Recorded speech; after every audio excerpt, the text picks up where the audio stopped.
Hello po guys, this is Marie per vlog once again. Ang ating pong lulutuin ngayon is sinanglaw na baka at ito po ang ating mga ingredients. Of course, ang karni po ng baka, puro po yan.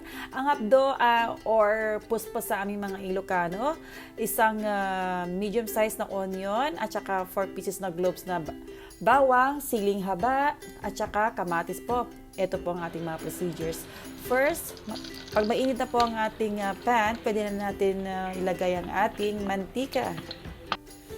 Pagkatapos po ng mantika, ilagay po natin ang bawang and make sure na yung bawang is golden brown po. Pagkatapos po niyan, pwede na natin ilapag ang onion o sibuyas. Nakalawang heat po yan.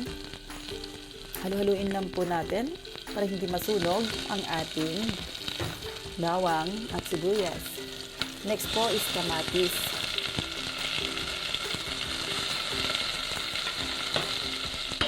Halu-haluin din lang po natin.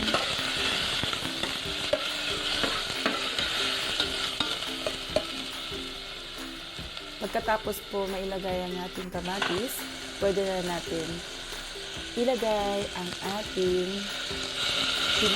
pinakuluan previously na abdo or puspos in Ilocano term.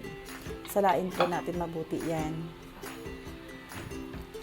Hayaan lang natin kumulo.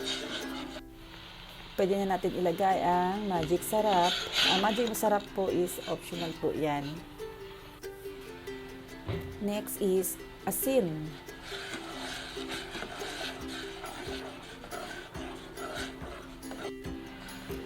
Pag kumulo na po ang ating sabaw, pwede natin ilagay ang ating siling haba. Halaan lang po natin na kumulo. At pwede na natin ilagay ang ating karne ng baka. Sinanglaw na baka po yan guys ha. Dalawa pong klase yan. Pwedeng sinanglaw na laman loob ng baka or sinanglaw na puro karne lang po ng baka. So for today's menu, sinanglaw na baka na ang ingredient niya is yung karne ng baka lang po talaga. Halu-haluin po natin at hayaan po natin maluto. At ito na po ang ating finished product, ang ating sinanglaw na baka. Please don't forget to subscribe my channel and thank you for watching Marie per Vlogs.